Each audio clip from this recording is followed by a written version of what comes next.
Hello friends. मेरा नाम है उपेंद्र प्रताप सिंह। आज जिस टॉपिक के बारे में हम बात करने जा रहे हैं वो है इंडिया नेपाल बॉर्डर डिस्प्यूट। ये टॉपिक आपने काफ़ी समय से देखा होगा, न्यूज़ में काफ़ी समय से चर्चा में है। किस चर्चा में है? जो काला पानी टेरिटरी है, जो डिस्प्यूटेड एरिया है, उससे रिलेशन में चल रही है ये बात। अब ये बात काफ़ी समय से है, एग्जिस्ट करती है। ये जो डिस्प्यूट है काफ़ी समय से है, बट इसको आग तब मिली जब भारत ने अपना एक न्यू पॉलिटिकल मैप बनवाया। उसमें अब क्या दिखाया? जब न्यू पॉलिटिकल मैप जो बनवाया था उसमें union territories of Jammu and Kashmir and Ladakh को मेंशन करवाना था। तो उसी में क्या था कि भारत ने जो मैप बनवाया, जो काला पानी डिस्प्यूटेड एरिया है, उसको अपने मैप में इंक्लूड करवा दिया। उसमें ये दिखा दिया कि जो काला पानी एरिया है वो भारत के अंदर आता है, वो उत्तराखंड के अंदर आता है, पिथौरागढ़ डिस्ट्रिक्ट के अंदर आता है। तो इस चीज़ को लेके काफ़ी आग मिली, काफ़ी प्रोटेस्ट भी करा नेपाल में, काफ़ी चीज़ें हुई। तो उसी के बारे में ये पूरा टॉपिक है। इसमें क्या रहा? इसमें अब देखिए, अब इसकी स्टोरी को आप देखेंगे पहले जाके, तो इसमें ये है कि जो काला पानी टेरिटरी है वो इंडिया और नेपाल दोनों क्लेम करते हैं कि हमारा हमारा एरिया है। The map showed Kala Pani as part of Pithoragarh district, but जो मैप भारत ने जो बनवाया नया, उसमें ये दिखाया गया कि जो काला पानी एरिया है वो पिथौरागढ़ डिस्ट्रिक्ट का एक एरिया है। मतलब कि जो उत्तराखंड में एक डिस्ट्रिक्ट है पिथौरागढ़, जो बॉर्डर पर ही पड़ता है बिल्कुल, तो काला पानी एरिया उसी के अंदर आ गया है, ये दिखाया गया है उस मैप में जो भारत ने रिन्यू करवाया है political map. Nepal protested immediately and due attention to the lingering issue. तो इस इशू पे नेपाल ने प्रोटेस्ट करा इमीडिएटली। उन्हें ये चीज़ अच्छी नहीं लगी कि आप कैसे कह सकते हैं कि हमारा पर्टिकुलर एरिया है, क्योंकि ये ऑलरेडी डिस्प्यूटेड एरिया है।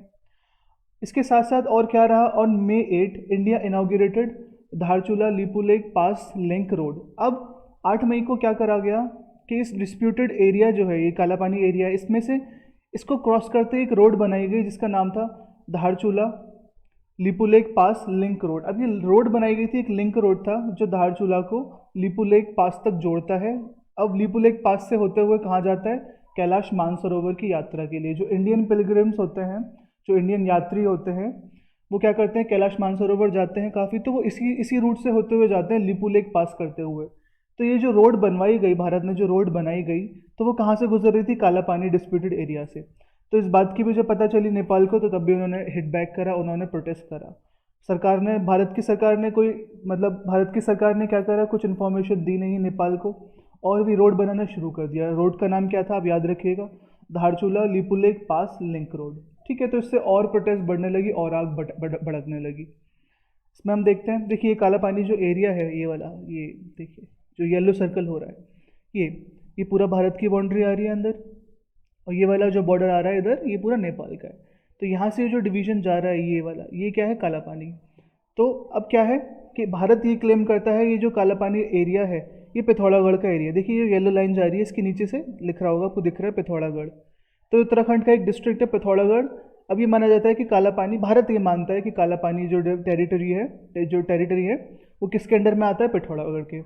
बट नेपाल ये मानता है कि नेपाल का जो एरिया है धारचूला, वो ये मानते हैं कि काला पानी एरिया धारचूला के एरिया में आता है, नेपाल के अंडर में आता है। तो इसी चीज़ की ये डिस्प्यूट चला आ रहा है, काफ़ी समय से चला आ रहा है। तो आप मैप पे ज़रूर नज़र रखिएगा। इसमें और देखते हैं Kala Pani territories, all you need to know. अब काला पानी टेरिटरीज के बारे में थोड़ा और जान लीजिए। काला Pani territory is a disputed territory between India and Nepal. ये हमने पढ़ा, अभी काफ़ी देर से हम यही पढ़ रहे हैं कि जो काला पानी एरिया है वो डिस्प्यूटेड टेरिटरी है। डिस्प्यूटेड टेरिटरी, इसमें डिस्प्यूटेड टेरिटरी इसलिए है कि भारत अपना क्लेम करता है, नेपाल अपना क्लेम करता है, तो किसी का है नहीं particular. While Nepal claims Kala Pani to be a part of its Dharchula district. मैंने जैसे बताया कि नेपाल ये क्लेम करता है कि जो काला पानी एरिया है वो नेपाल का जो डिस्ट्रिक्ट है धारचूला, ये वाला धारचूला, इसके अंडर में आता है। बट भारत ये क्लेम करता है कि उत्तराखंड का जो डिस्ट्रिक्ट है पिथौरागढ़, उसमें ये एरिया एडमिनिस्ट्रेट करता है। तो दोनों की अपनी अपनी डिस्कशन है, अपनी अपनी बातें हैं। Kala Pani is located at an altitude of 3600 metre. जो काला पानी टेरिटरी है वो कितनी ऊंचाई पे है? 3600 मीटर की ऊंचाई पे है। कहाँ पर है? On the Kailash Mansarovar route. जो कैलाश मानसरोवर का जो रूट जाता है उसके बीच में ये काला पानी टेरिटरी आता है। It borders Uttarakhand in India and सुदूर पश्चिम प्रदेश इन नेपाल। देखिए ये एक तरीके का बॉर्डर का काम करता है। ये बॉर्डर है किसका? उत्तराखंड का। भारत में जो उत्तराखंड आता है उसके बीच में ये एरिया है, और नेपाल का जो एरिया है सुदूर पश्चिम प्रदेश, उसके बीच का ये एरिया है। तो काला पानी एरिया कहाँ पे आ गया? बीच में आ गया दोनों के। तो डिस्प्यूटेड इसी चक्कर में है ये। ओके, आगे बढ़ते हैं, इसमें देखते हैं। देखिए जो डिस्प्यूटेड पूरा एरिया है, ये नेपाल का पूरा मैप है।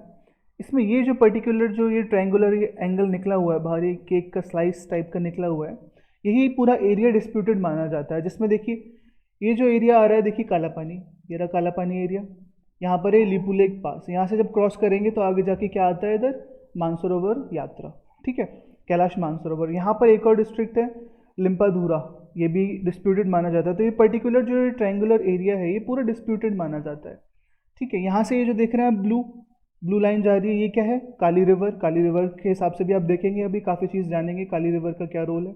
तो यहाँ से ये बात देखिए, काली रिवर ऐसे बीच में से जा रही है।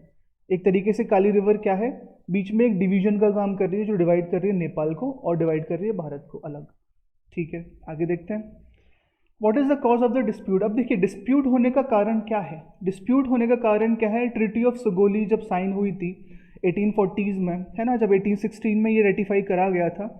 अब देखिए इसके बारे में आप जान लीजिए, पूरा 1816 में रेटिफाई कर दिया गया था ये, कि ये जो काली रिवर है, काली रिवर का जो रूट है ये वाला, ये काली रिवर का रूट है, ये डिवाइड, ये देखिए काली रिवर का रूट समझ गए आप यहाँ से। अब ट्रीटी ऑफ सुगोली में ये कहा गया था कि ये जो काली रिवर का रूट है ये एक तरीके का डिवीजन का काम करेगा इंडिया और नेपाल के बीच में। तो उसमें ये कह दिया गया था कि ये जो रूट जा रहा है काली रिवर का, इसके बाद वाला जो एरिया है वो नेपाल के अंडर में ही रहेगा। 1816 में देखिए कहा था, बिफोर 1860 और 1850 में ये वाला जो एरिया है पर्टिकुलर, ये किसके अंडर में आ रहा है, नेपाल के अंडर में, ठीक है। तो ये वाली बात हो गई थी, किसमें साइन हुई थी, ट्रीटी ऑफ सुगोली में। तो इसमें थोड़ा और देखते हैं, the Kalapani region drives its name from the river Kali. जो कालापानी रीजन है, जो टेरिटरी है, उसका नाम कहाँ से पड़ा है, काली रिवर की वजह से पड़ा है। Nepal claim to the region is based on this river as it becomes the marker of the boundary of the kingdom of Nepal. देखिए नेपाल क्या कहता है कि जो नेपाल की टेरिटरी जा रही है उसकी जो बाउंड्री बन रही है वो काली रिवर के अकॉर्डिंग ही बन रही है। जहाँ से काली रिवर के बीच में बाउंड्री जा रही है उस वो डिवाइड कर रही है भारत और नेपाल को अलग अलग। अब ट्रीटी ऑफ सुगोली साइन करी गई थी किसके बीच में, गोरखा रूलर जो थे काठमांडू के, यहीं के नेपाल के काठमांडू के गोरखा रूरल थे, और ईस्ट इंडिया कंपनी थी। आफ्टर द गोरखा वॉर, जब गोरखा वॉर हुई थी, एंग्लो नेपाल वॉर भी जिसे बोला जाता है 1840 और 16 में हुई थी, उसमें ये ट्रीटी साइन करी गई थी, जिस ट्रीटी में यही कहा गया था कि जैसे जैसे काली रिवर जा रही है उसी के अकॉर्डिंग भारत और नेपाल की टेरिटरी डिवाइड हो रही है। उसी के अकॉर्डिंग ये कहा गया था कि ये वाला जो एरिया है, ये काला पानी वाला और ये लिम्पाधूरा वाला, ये पूरा पर्टिकुलर जो एरिया है वो नेपाल के अंडर में ही आएगा। किसके अकॉर्डिंग, ट्रीटी ऑफ सुगोली के अकॉर्डिंग। कब ये रेटिफाई करी गई थी, 1816 में। तो आप याद रखिएगा, इसको डेट याद रखिएगा। Why is Lipulekh pass important. अब लिपू लेक पास जो इतना इंपॉर्टेंट क्यों है, इतना डिस्प्यूटेड है, डिस्प्यूट रह रहा है कि हमें दे दो हमें दे दो। तो फ़ायदा क्या है इसका, क्या क्यों इतनी इंपॉर्टेंट है। देखिए, the region juts into the Himalayas and is connected to the outer side to the mountain range through the Lipulekh pass. देखिए सिंपल बात है कि ये एक ऐसा रूट है, देखिए ये वाला रूट की बात चल रही है, ये वाली इसी रूट की बात चल रही है। ये एक ऐसा रूट है जो हिमालयस को आगे की तरफ कनेक्ट करता है, किससे, लिपू लेक पास होते होते आगे कनेक्ट करता है किससे, माउंट कैलाश या फिर मानसरोवर लेक से। इंपॉर्टेंट है, आगे की तरफ कनेक्ट करता है, तिब्बत को भी कनेक्ट करता है इसी एरिया से, पर्टिकुलर एरिया है। और माउंट कैलाश और मानसरोवर लेक बहुत इंपॉर्टेंट माना जा रहा है, काफ़ी सेंचुरी से इंपॉर्टेंट माना जाता है, क्योंकि हिंदूज़ हैं और बुद्धिस्ट पिलग्रिम्स हैं, जो टूरिस्ट हैं वो इस रूट से बहुत जाते थे और ट्रैवल करते थे। और कैलाश मानसरोवर काफ़ी इंपॉर्टेंट है, ये सबको पता है, ठीक है, इसीलिए ये बहुत इंपॉर्टेंट मानी जाती है, इसलिए इसी पे इतनी चर्चा चल रही है। तो आप देख रहे हैं पहले क्या होता था, पहले देखिए जो रूट बना हुआ है वो मेन कहाँ से बना हुआ है, नाथुला पास से। आप नाथुला, सिक्किम से नाथुला पास जाएंगे, यहाँ से होते होते फिर आपको ऐसे घूमते हुए पूरा जाना पड़ता था पहले मानसरोवर लेक के लिए। बट जब सरकार ने जब रोड बनाई है ये वाली जो लिपू लेक पास से कनेक्ट करती है, तो उससे बहुत इजी हो जाएगा, भारत से जो भी पिलग्रिम्स जाएंगे उनको बहुत इजी हो जाएगा, रूट बहुत छोटा हो जाएगा उनके लिए। तो इसलिए इसी बात पर ये चर्चा है, इसी बात पर पूरा डिस्कशन है। Why is Nepals claim over Kala पानी। अब देखिए नेपाल का क्या क्लेम है काला पानी के लिए, देख लीजिए। Nepali government claims that towards the west of Kala Pani flows the main Kali river. देखिए जो काला पानी का जो टेरिटरी है मैंने आपको दिखाया था, उसके वेस्ट साइड में क्या जाती है, काली रिवर मूव करती है, फ्लो करती है, which falls in its territory. और ये कहते हैं कि जो काली रिवर है वो उनकी टेरिटरी में फॉल करती है, उसके टेरिटरी में आती है। किसके according, as per the treaty of Sugauli. The river Kali is located in Nepal's western border. जो नेपाल का जो बॉर्डर है आप देखेंगे, देखिए यहाँ पे नेपाल का ये कौन सा वेस्टर्न बॉर्डर है, तो यहीं से होते हुए जा रही है रिवर काली, ऐसे जा रही है। तो ट्रीटी ऑफ सुगोली में ये बात कही गई थी कि रिवर काली किसके अंडर में, नेपाल के अंडर में। That it shares with India. Okay, the treaty was sign between Nepal and British East India Company. Okay, ये वाली बात मैं पहले भी बता चुका हूँ आपको। तो ये नेपाल का क्लेम है कि इसके अकॉर्डिंग हमारे पास होना चाहिए ये territory. Okay, why is India's claim over Kala Pani territory. अब भारत क्यों क्लेम करता है, भारत भी इसी के अकॉर्डिंग क्लेम करता है। देखिए भारत में क्या कहा गया था, भारत के अकॉर्डिंग क्या उसका तर्क क्या है। Indian government claims that a ridge line located towards the east of Kala Pani territory. अब देखिए पहले आपको काला पानी टेरिटरी पे जाना पड़ेगा, एक मिनट। देखिए काला पानी टेरिटरी आपको मैंने दिखाया, देखिए ये रहा। अब देखिए काला पानी टेरिटरी है, इसके वेस्ट में अगर आप जाएंगे या फिर ईस्ट में अगर आप जाएंगे, एक यहाँ से पूरा एरिया जा रहा है, मतलब एक रिज लाइन जा रही है। रिज लाइन का मतलब कि पहाड़ की जो चट्टान होती है ना, दो पार्ट में कट जाती है, वो दो पार्ट में कट रही है। अब जब ट्रीटी ऑफ सुगुली साइन करी गई थी, उसमें ये नहीं बताया गया था जो रिज लाइन है वो कौन सी ली जाएगी। उसमें देखिए ट्रीटी ऑफ सुगोली के अकॉर्डिंग काला पानी की जो रिज लाइन है वो ऐसे जाके इधर मुड़ जाएगी वेस्ट की तरफ, है ना। जिससे क्या हो जाएगा कि ये वाला पर्टिकुलर एरिया है वो किसके अंडर में आ जाएगा, नेपाल के अंडर में। ठीक है, बट भारत का क्लेम ये है कि जो रिज लाइन जा रही है काला पानी की वो ईस्ट से भी तो जा रही है, देखिए यहाँ से भी तो जा रही है। तो अगर ट्रीटी सॉरी काला पानी की जो टेरिटरी है और जो रिज लाइन है वो अगर यहाँ से जाएगी, तो इस लाइन को अगर हम माने, इस लाइन को अगर हम माध्यम मानते हैं, मीडियम मानते हैं, तो उसके अकॉर्डिंग ये वाला जो पर्टिकुलर एरिया है वो किसके अंडर में आ जाएगा, इंडिया के अंदर में आ जाएगा। तो भारत ने अपना ही लॉजिक पकड़ा है। भारत ने क्या पकड़ा है कि रिज लाइन जो है उसके अकॉर्डिंग काम होगा। तो Indian government claims that ridge line located towards the east of Kala Pani territory is a part of Indian union. तो काला पानी टेरिटरी के जो ईस्ट में रिज लाइन जा रही है, जो कट जा रहा है, उसके अकॉर्डिंग जो पूरा पर्टिकुलर जो एरिया है वो ट्रायंगुलर पार्ट है वो किसके अंडर में आ जाएगा, भारत के अंडर में आ जाएगा। किसके अकॉर्डिंग, उन्होंने ये कहा है कि जो रिज लाइन की बात कही गई थी ट्रीटी ऑफ सुगोली में, ढंग से उसके बारे में कुछ मेंशन नहीं करा गया था।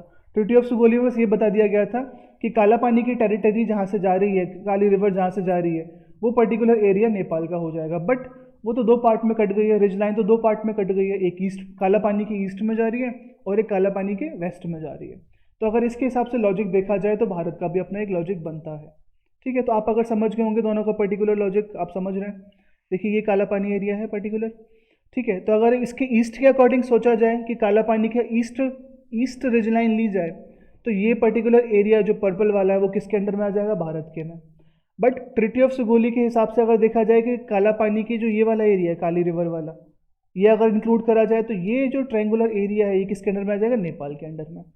तो दोनों की बात अपनी अपनी जगह पर है, दोनों की बात अपनी अपनी जगह पर सही है। इसी चक्कर में ये डिस्प्यूटेड एरिया है। तो देखिए जो चाइना, अभी नेपाल ने भी अपना न्यू मैप बनवाया था। अपना न्यू मैप में उन्होंने, पॉलिटिकल मैप में उन्होंने ये दिखाया, देखिए यहाँ पे लाइन काट दी, उन्होंने ये दिखा दिया कि काला पानी एरिया किसके अंडर में, नेपाल के अंडर में है। तो इससे और भसड़ हो गई और बातें बिगड़ गई। तो ये टॉपिक आपको समझ में आया होगा, काफ़ी चीज़ें इसमें आपको क्लियर हुई होंगी। अगर आपको ये टॉपिक अच्छा लगा हो तो ज़रूर चैनल को सब्सक्राइब करिएगा और वीडियो को लाइक करिएगा। Thank you so much.